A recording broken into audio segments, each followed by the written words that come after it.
เจ้าเขาบอกเอาลง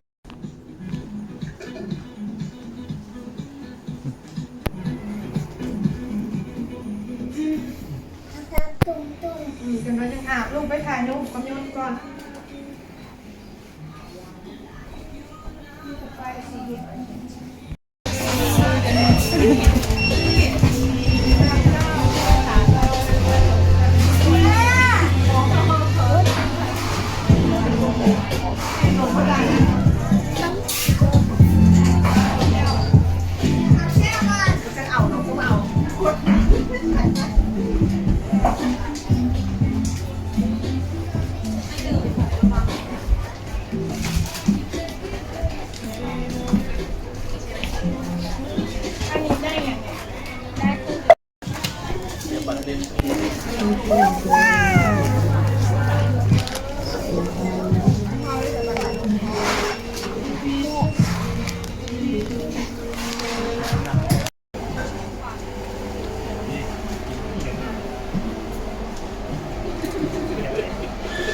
มากับเน็ตไอดอล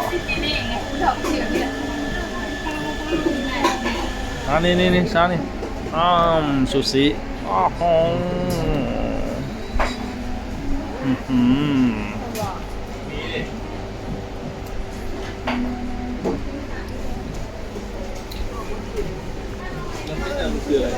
ปลายดอกนะเป็นใจคอนแก่นบอกผู้ชิโดนแทงโอ้โหมันจะเป็นง่ายเส้นทางที่จะไปเรียบตัวไปจะกลับทางคอนแก่นอยากไปแทบของทางเองนะยังนักไม่ได้วนได้เขาว่าต้องนอนอีกคืนหนึ่งวะ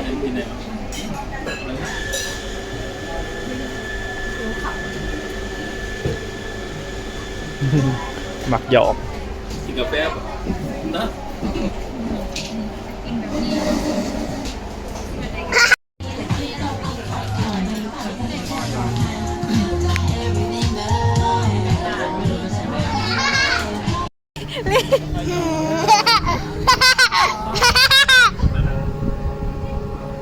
ขากบอกขากโอ้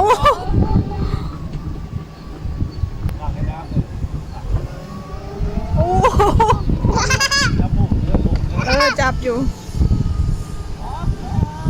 เดี๋ยวไปขี่รถไฟเขาเด้อเดี๋ยวมันนะพี่ชาชาขี่อ๋อจับก็ขี่ดีๆกว่าจับดีๆแล้วจับดีๆ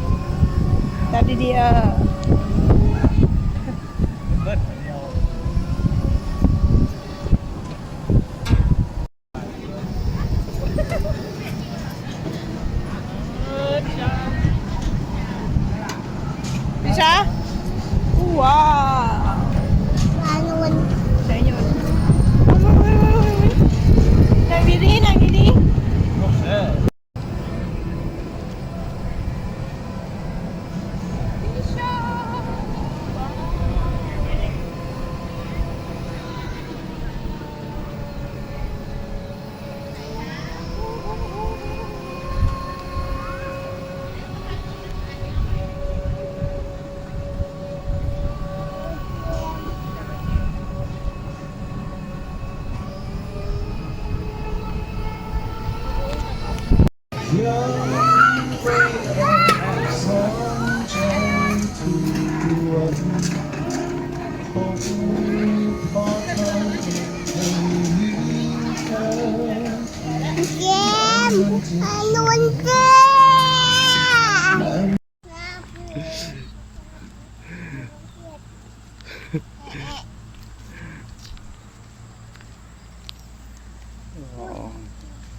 โดนเลย